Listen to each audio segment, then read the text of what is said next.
네, 이번 시간에는 실수에 대한 채공리에 대해서 살펴보겠습니다. 앞 시간에 실수는 수직선상의 점으로 이해를 할 수가 있는데 그 실수에서 정의된 덧셈과 곱셈을 기하학적인 관점에서 이렇게 살펴봤습니다. 여기서는 이제 실수를 다른 관점에서 보겠는데 바로 공리론적 방법으로 실수를 바라보겠습니다. 공리론적 방법이란 실수를 어떤 집합이라고 하고 여기에 덧셈과 곱셈이란 연산이 있고 또 순서관계가 주어지는데 이때 이 집합에 대해서 이 채공리는 이 덧셈과 곱셈에 관한 그 공리들입니다. 채공리들이 성립하고 순서공리들, 실수에 정의된 순서에 대한 이런 공리들이 있고 또 완비공리가 실수의 공리들입니다. 이런 공리들이 성립하는 이 집합을 우리가 실수 전체 집합이라고 하고 R이라고 합니다. 그러면 차근차근 이제 이 공리들을 보겠는데 이 시간에는 그 채공리들에 대해서 한번 보겠습니다. 자, 실수의 채공리의 맨 첫 번째는 실수 덧셈 또 곱셈에 대해서 결합법칙이 성립합니다. 실수의 덧셈에 대해서 A 더하기 B 더하기 C는 A 더하기 B 더하기 C하고 같죠. 덧셈에 대한 결합법칙. 곱셈도 마찬가지입니다. A 곱하기 B 곱하기 C는 A 곱하기 B 곱하기 C와 같죠. 그래서 덧셈에서도 결합법칙이 성립하고 곱셈에 대해서도 결합법칙이 성립한다. 이걸 공리 1이라고 하겠습니다.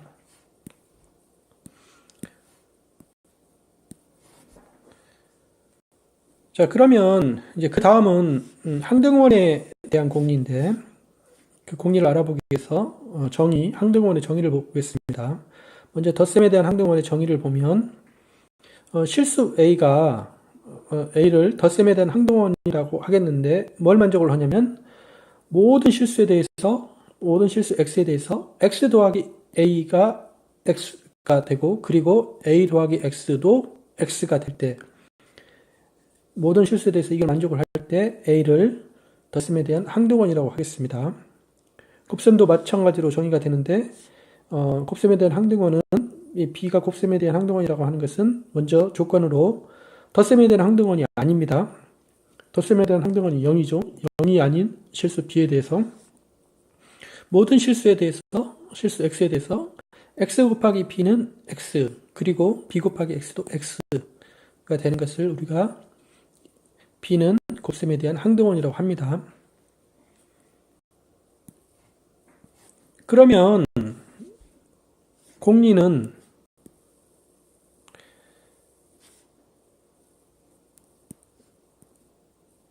두 번째 공리 실수 덧셈에 대한 항등원이 존재하고 또 곱셈에 대한 항등원이 존재한다 하는 거죠. 덧셈에 대한 항등원과 곱셈에 대한 항등원이 실수에 존재한다 하는 겁니다. 그럼 우리는 이 덧셈에 대한 항등원이 유일하다는 것은 쉽게 알 수가 있습니다. 앞에서 공리에서 존재하는데 유일하게 존재합니다. 왜냐하면 A1과 A가 덧셈에 대한 항등원이면 A1은 A1 더하기 A와 같습니다. 왜냐하면 A1이 덧셈에 대한 항등원이기 때문에 A1 더하기 A는 A2가 덧셈에 대한 항등원이기 때문에 A1 더하기 A는 A1과 같죠. 그리고 A1 더하기 A2는 A2와 같습니다.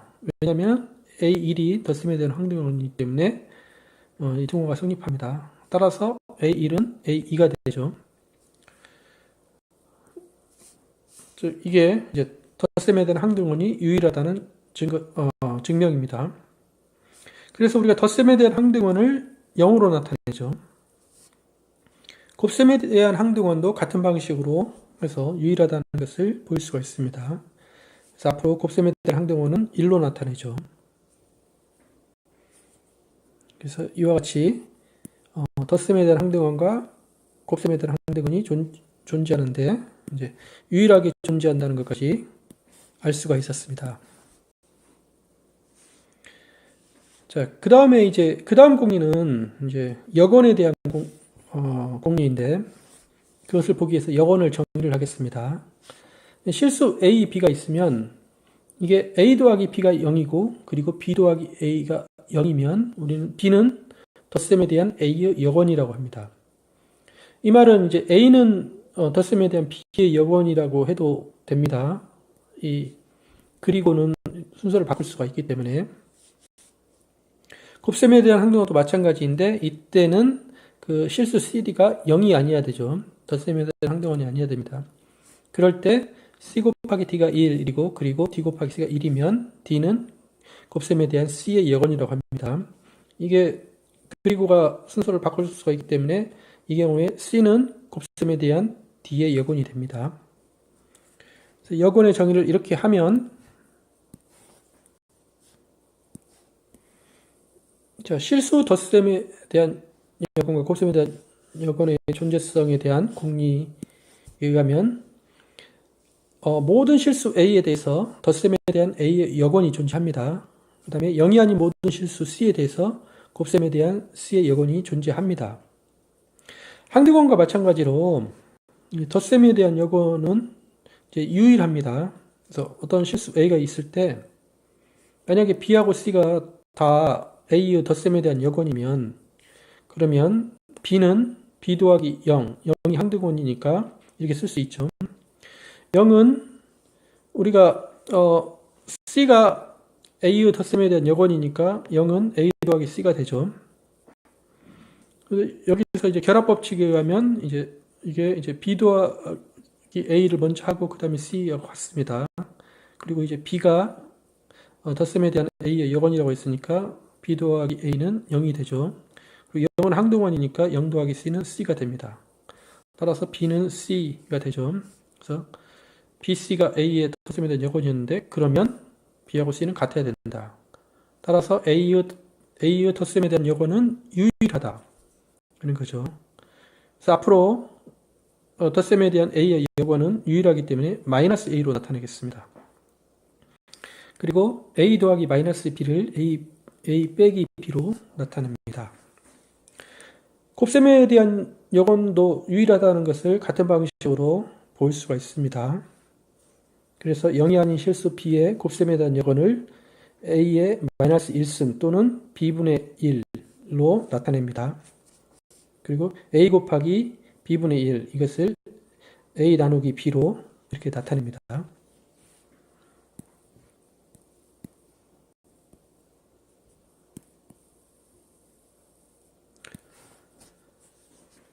자, 그 다음에 이제 공리 4는 연산이 덧셈, 곱셈이 연달아 올 때 여기서 A 곱하기 B 더하기 C 자, 더하기가 먼저 되고 그 다음에 곱하기가 됐을 때 이럴 때 이제 분배 법칙이 성립이 되죠. 이게 더하기가 되고 그 다음 곱하기가 왔을 때 이런 분배 법칙이 성립이 됩니다. 그리고 이제 마지막 공리로 덧셈과 곱셈에 대해서 교환 법칙도 성립하죠.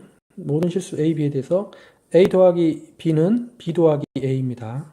또 A 곱하기 B는 B 곱하기 A.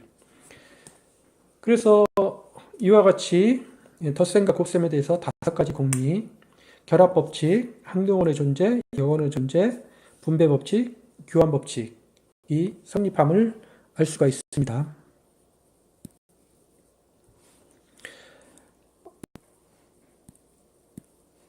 자, 어떤 집합에서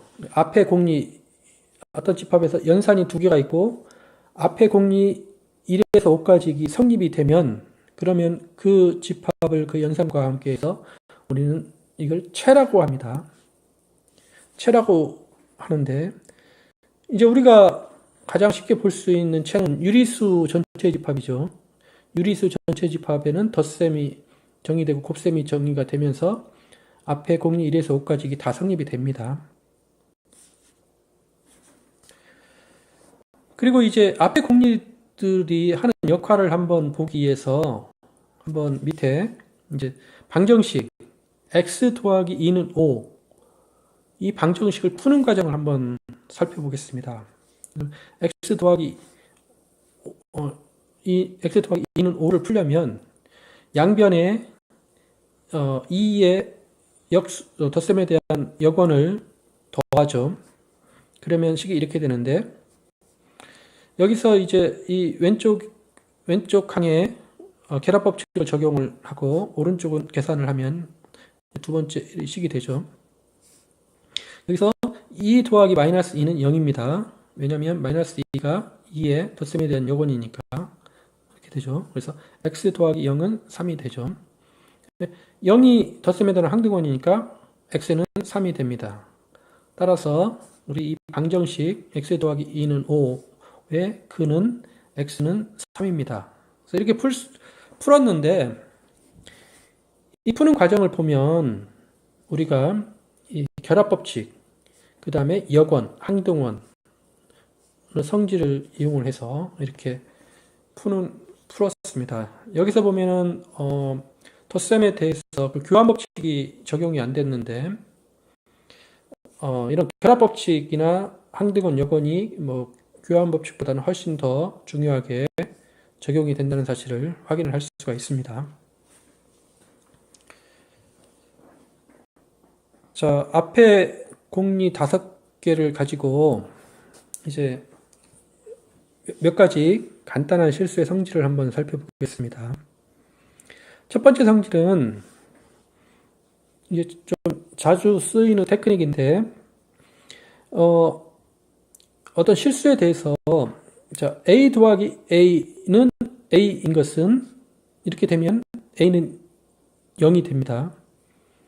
이 역은 당연히 성립합니다. A가 0이면 A 더하기 A는 A가 됩니다. 그런데 지금 A 더하기 A가 A이면 A는 0이다. 이것도 성립한다. 이거는 증명이 쉽게 됩니다. 자, 가정에 의해서 A 더하기 A가 A라고 가정을 하자. 그러면 A가 0이라는 것을 보이기 위해서 A는 A 더하기 0, 0이 덧셈에 대한 항등원이니까 A는 A 더하기 0이 됩니다. 그 다음에 A-1은 A의 덧셈에 대한 역원이 되니까 0은 A 더하기 마이너스 A가 되죠. 그 다음 식은 이제 결합법칙을 적용을 하면 이제 A 더하기 A 더하기 마이너스 A 이렇게 되죠. 결합법칙을 적용을 하면. 여기서 이제 가정에 의해서 A 더하기 A가 A니까 A 더하기 A를 A로 바꾸면 이 식은 이 식이 됩니다. 그래서 마이너스 A가 A의 덧셈에 대한 역원이니까 이 계산은 0이 되죠. 따라서 A는 0이 됩니다. 그래서 이게 이제 가끔 어떤 수 A가 항등원이라는 것을 증명하기 위해서 이 정리를 적용을 할 때가 가끔 있습니다. 바로 밑에 정리에서 이제 적용이 되는데, 밑에 정리는 실수 B에 대해서, 모든 실수 B에 대해서 0 곱하기 B는 0이다. B의 0배는 항상 0이 되죠. 자, 이걸 보이기 위해서 0 곱하기 B가 0이라는 걸 보이기 위해서 앞에 보조 정리를 이용을 합니다. 그래서 어떤 실수에 대해서 0 곱하기 B는 0은 덧셈에 대한 항등원이니까 0은 0 더하기 0과 같습니다. 분배 법칙을 이용하면 0 곱하기 B 더하기 0 곱하기 B가 되죠. 따라서 0 곱하기 B는 0 곱하기 B 더하기 0 곱하기 B가 0 곱하기 B가 되므로 앞에 보조 정리에서 0 곱하기 B는 0이라는 사실을 우리가 알 수가 있습니다.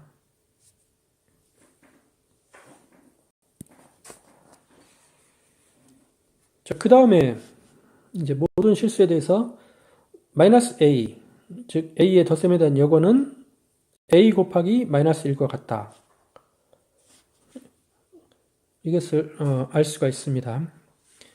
자, 왜냐하면 실수에 대해서 마이너스 1 곱하기 A 더하기 A를 하면 A는 1 곱하기 A와 같죠. 1이 곱셈에 대한 항등원이니까. 그래서 이 식이 이렇게 되는데 여기에서 이제 분배 법칙을 해서 A로 이렇게 묶어내면 마이너스 1 더하기 1 곱하기 A가 이렇게 됩니다. 그런데 여기서 마이너스 1 더하기 1은 마이너스 1이 1의 덧셈에 대한 역원이니까 이건 값이 0이 되죠. 이제 앞에 보조 정리에서 0 곱하기 A는 0입니다. 그래서 이 식이 0이라는 사실을 알 수가 있습니다. 같은 방식으로 이제 a 더하기 마이너스 1 곱하기 a도 같은 방식으로 해서 0이 됨을 알 수가 있습니다. 그러면 이 두 식에 의해서 마이너스 1 곱하기 a가 a의 덧셈에 대한 여건임을 알 수가 있습니다. 마이너스 1 곱하기 a가 이 등식을 만족하니까 a의 덧셈에 대한 여건이다. 그런데 그 여건은 유일하죠. 그래서 마이너스 1 곱하기 a가 그 덧셈에 대한 여건 마이너스 a가 됩니다. 네, 수고하셨습니다.